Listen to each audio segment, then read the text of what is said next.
ಜೈ ಭೀಮ್. ನಾನು ನಿಮ್ಮ ಜಯಕುಮಾರ್ ಆದಿಗೆ ಎಟ್ ನ್ಯೂಸ್ ಕನ್ನಡಗೆ ಸ್ವಾಗತ. ಬಂಧುಗಳೇ, ನಾನು ಮತ್ತೊಮ್ಮೆ ಬಂದಿದ್ದೀನಿ. ಇವತ್ತು ಮಾತಾಡ್ತಿರೋ ವಿಷಯ ಒಂದು ಸಣ್ಣ ಸಮುದಾಯ.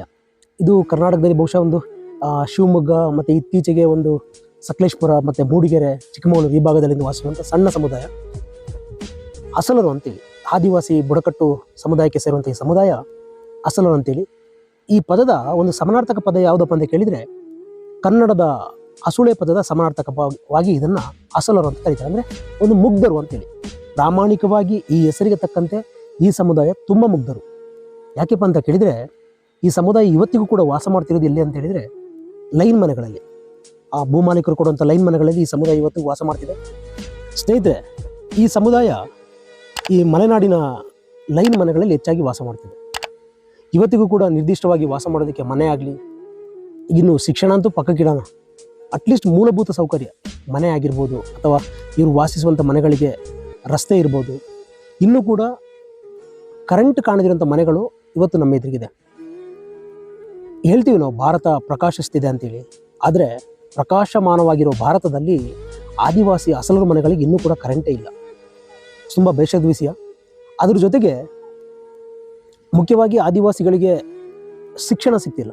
ಯಾಕೆ ಅಂತ ಹೇಳಿದರೆ, ಹೆಚ್ಚು ಅಂತ ಹೇಳಿದರೆ, ಮತ್ತು ಭಾಳ ಬೇಸರದ ಸಂಗತಿ ಮತ್ತೊಂದು ಖುಷಿಯ ಸಂತೋಷ ಅಂದರೆ, ನಾನು ಕೂಡ ಇದೇ ಕಮ್ಯುನಿಟಿಗೆ ಸಮುದಾಯಕ್ಕೆ ಸೇರಿದವನು. ಹಾಗಾಗಿ ನಾನು ಭಾಳ ಮುಕ್ತವಾಗಿ ನನ್ನ ಸಮುದಾಯ ಅಂತ ಹೇಳ್ಕೊಂಡು ಮಾತಾಡ್ತೀನಿ ನಾನು ಇದಕ್ಕೆ. ಸೊ ಈ ಸಮುದಾಯ, ನನ್ನ ಸಮುದಾಯ ಇವತ್ತಿಗೂ ಕೂಡ ನಮಗೆ ಶಿಕ್ಷಣ ಸರಿಯಾಗಿ ಸಿಗ್ತಾ ಇಲ್ಲ. ನೀವು ಹೇಳ್ಬೋದು, ಅಯ್ಯೋ ಏನಪ್ಪ ಉಚಿತವಾದ ಶಿಕ್ಷಣ ಇದೆ, ಗೌರ್ಮೆಂಟ್ ಶಾಲೆಗಳಿದೆ, ಒಳ್ಳೊಳ್ಳೆ ಹಾಸ್ಟೆಲ್ ಫೆಸಿಲಿಟಿಗಳಿದೆ, ನೀವು ಯಾಕೆ ಬಳಸ್ಕೊಳ್ತೀರ ಅಂತೇಳಿ. ಇದಕ್ಕೆ ಕಾರಣ ಕೂಡ ಇದೆ. ಲೈನ್ ಮನೆಗಳಲ್ಲಿ ವಾಸ ಮಾಡುವಂಥ ನಮ್ಮ ತಂದೆ ತಾಯಿಗಳು ಅಲ್ಲಿ ಹೆಚ್ಚಂದ್ರೆ ನಮಗೆ SLC ವರೆಗೆ ಮಾತ್ರ ಶಿಕ್ಷಣ ಕೊಡೋದಕ್ಕೆ ಶಕ್ತಿ ಇದೆ. ಮುಂದೆ ನಾವು ಓದಬೇಕಂತ ಹೇಳಿದರೆ ಒಂದು ಕನಿಷ್ಠ ಒಂದು 100 ರೂಪಾಯಿ ಖರ್ಚು ಮಾಡೋದಕ್ಕೆ ಕೂಡ ಸಾಧ್ಯವಿಲ್ಲದಂಥ ಕುಟುಂಬ ಇವತ್ತಿಗೂ ಕೂಡ ಈ ಸಮುದಾಯದಲ್ಲಿ ಇದೆ. ಭಾಳ ಬೇಸರದ ವಿಷಯ ಅಂತ ಹೇಳಿದರೆ, ಇವತ್ತು ಭೂಮಿ ಹೋರಾಟ ಆಗ್ತಿದೆ, ಒಂದಷ್ಟು ಜನಕ್ಕೆ ಭೂಮಿ ಹಂಚಿಕೆ ಆಗ್ತಿದೆ, ಆದರೆ ಕನಿಷ್ಠ ಒಂದು ಅಂಗೈ ಅಗಲದಷ್ಟು ಜಾಗ ಇಲ್ಲದೆ ಜೀವನ ಮಾಡ್ತಿರೋಂಥ ಆದಿವಾಸಿ ಬುಡಕಟ್ಟು ಸಮುದಾಯಕ್ಕೆ ಎಲ್ಲರ ಬಗ್ಗೆ, ಈ ಸಮುದಾಯದ ಬಗ್ಗೆ ಒಂದಷ್ಟು ಜನ ಕರುಣೆ ತೋರಿಸ್ತಾರೆ, ಸಿಂಪತಿ ಇದೆ, ಒಂದಷ್ಟು ಗೌರವಯುತ ಮಾತುಗಳು ಬರ್ತಿದೆ. ಆದರೆ ಗೌರವಯುತವಾದ ಮಾತುಗಳು ಮತ್ತು ಸಿಂಪತಿಗಳು, ಕರುಣೆಗಳು ಒಂದಷ್ಟು ಸಾಂತ್ವನ ಕೊಡಬಹುದೇ ಹೊರತು ಹೊಟ್ಟೆ ತುಂಬಿಸೋದಿಲ್ಲ, ಅಥವಾ ಅವರನ್ನು ವೈಚಾರಿಕವಾಗಿ, ವಿಚಾರವಾಗಿ, ಅಥವಾ ಎಲ್ಲಿ ಶೈಕ್ಷಣಿಕವಾಗಿ ಮೇಲೆತ್ತೋದಕ್ಕೆ ಕಷ್ಟ ಇದೆ. ಸೊ ಬಂಧುಗಳೇ, ಈ ಸಮುದಾಯ ಇವತ್ತು ಯಾವುದೇ ಸಾಮಾಜಿಕ ನಾಯಕ ಇಲ್ಲ, ರಾಜಕೀಯ ನಾಯಕ ಇಲ್ಲ, ಅದ್ರ ಜೊತೆಗಿದ್ರೆ ಶೈಕ್ಷಣಿಕವಾಗಿ ಅಂತೂ ಇಲ್ಲವೇ ಇಲ್ಲ. ಸೊ ಈ ಸಮುದಾಯದ ಅಭಿವೃದ್ಧಿ ಮಾಡ್ಬೇಕಂತ ಹೇಳಿದರೆ ಒಂದಷ್ಟು ಜನ ಬಂದು ಆದಿವಾಸಿಗಳ ಬಗ್ಗೆ ಸಂಶೋಧನಾ ಗ್ರಂಥಗಳನ್ನ ಬರೀತಾರೆ. ಈ ಸಂಶೋಧನಾ ಗ್ರಂಥಗಳಿಂದ ಅವರು ಡಾಕ್ಟರೇಟ್ ಪದವಿಯನ್ನು ಪಡ್ಕೊಳ್ತಾರೆ ಹೊರತು ನಮಗಂತೂ ಅದರಿಂದ ಯಾವುದೇ ಲಾಭ ಇಲ್ಲ. ನಾನು ಏನು ಹೇಳಕ್ಕೆ ಬರ್ತಿದ್ದೀನಿ ಈ ವಿಷಯದಲ್ಲಿ ಅಂತ ಹೇಳಿದರೆ, ಇವತ್ತು ಆದಿವಾಸಿ ಸಮುದಾಯ ಅಳಿವಿನಂಚಿನಲ್ಲಿದೆ. ಅಳಿವಿನಂಚಿನಲ್ಲಿಂದರೆ ಪಾಪ ಬದುಕೋದಕ್ಕೆ ಕಷ್ಟ, ದುಶ್ಚಟಕ್ಕೆ ಬಲಿಯಾಗಿದ್ದಾರೆ. ಮತ್ತು ಎಂಡ ಸರಾಯಿಗಳಿಗೆ ಈಗ ಅಟ್ರಾಸಿಟಿ ಆ್ಯಕ್ಟ್ ಪ್ರಕಾರ ಈ ಸಮುದಾಯಗಳಲ್ಲಿ ಅಂದರೆ ದಲಿತ ಸಮುದಾಯಗಳ ಕಾಲೋನಿಗಳಲ್ಲಿ ಎಂಡ ಸರಾಯಿಗಳನ್ನು ಮಾರೋದು ಕೂಡ ತಪ್ಪು.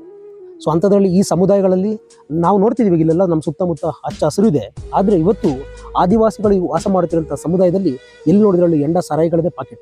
ಸೊ ಇವೆಲ್ಲ ಕೊನೆ ಆಗಬೇಕು. ಕನಿಷ್ಠ ಆದಿವಾಸಿಗಳಿಗೆ ಒಂದು ಶಿಕ್ಷಣಕ್ಕೆ ಅಥವಾ ಒಂದಷ್ಟು ಭೂಮಿಗೆ, ಸೊ ಆದಿವಾಸಿಗಳ ಶಿಕ್ಷಣ ಮತ್ತು ಭೂಮಿ ಬಗ್ಗೆ ಸರ್ಕಾರ ಹೆಚ್ಚಿನ ಗಮನ ಕೊಡಬೇಕು.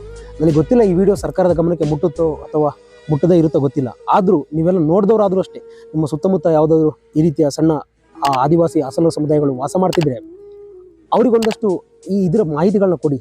ಅಥವಾ ಯಾವ ರೀತಿ ನಾವು ಬದುಕಬೇಕು, ಅಥವಾ ಯಾವ ರೀತಿ ನಾವು ಸರ್ಕಾರದ ಸೌಲಭ್ಯಗಳನ್ನ ಪಡ್ಕೋಬೋದು, ಅಥವಾ ಶೈಕ್ಷಣಿಕ ಮಟ್ಟದಲ್ಲಿ ನಾವು ಯಾವ ರೀತಿ ಬೆಳವಣಿಗೆಯನ್ನು ಕಾಣ್ಬೋದು, SLC ನಂತರ ನಾವು ಏನು ಮಾಡಬೇಕು ಅಂತ ಅವರಿಗೊಂದಷ್ಟು ಗಮನಗಳನ್ನ ಕೊಟ್ಟರೆ ಅವರು ಬಹುಶಃ ಅವರೊಂದಷ್ಟು ತಿಳ್ಕೊಂಡು ಸಮಾಜದಲ್ಲಿ ಒಂದು ಮಾದರಿ ವ್ಯಕ್ತಿಯಾಗಿ ಬದಲಾಗ್ಬೋದು. ಮತ್ತು ಅದರೊಟ್ಟಿಗೆ ಬಹಳ ಮುಖ್ಯವಾಗಿ ಅಂತ ಹೇಳಿದರೆ, ಮತ್ತು ಸಾಮಾನ್ಯವಾಗಿ ಆದಿವಾಸಿಗಳಲ್ಲಿ ಇವತ್ತಿಗೂ ಕೂಡ ಅವರ ಕುಲ ಕಸುಬು ಅಂತ ಹೇಳಿದರೆ ಬೇಟೆ.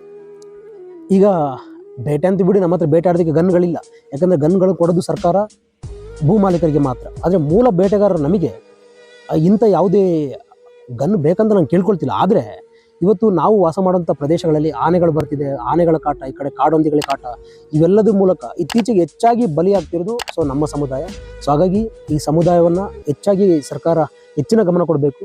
ಮತ್ತು ಪ್ರತಿ ಖಾತೆಗೆ 2,000 ರೂಪಾಯಿ ಕೊಡುವಂಥ ಸಿದ್ದರಾಮಯ್ಯನವರ ಸರ್ಕಾರ ಇದರ ಬದಲು 2,000ವನ್ನು ಪಕ್ಕಕ್ಕಿಡಿ, ಅದರ ಬದಲು ಪ್ರತಿ ಮನೆಗೂ ಒಂದು 2 ಎಕರೆ ಭೂಮಿಯನ್ನು ಕೊಡುವಂಥ ವ್ಯವಸ್ಥೆಯನ್ನು ಮಾಡಬೇಕು ಅಂತ ಈ ಮೂಲಕ ನಾನು ಕೇಳ್ಕೊಳ್ತಿದ್ದೀನಿ. ಬಂಧುಗಳೇ, ಎಟ್ ನ್ಯೂಸ್ ಕನ್ನಡವನ್ನು ಇದೇ ರೀತಿ ನಿರೀಕ್ಷೆ ಮಾಡ್ತೀನಿ. ನಾನು ಮತ್ತೊಮ್ಮೆ ಬರ್ತೀನಿ. ನಮಸ್ಕಾರ.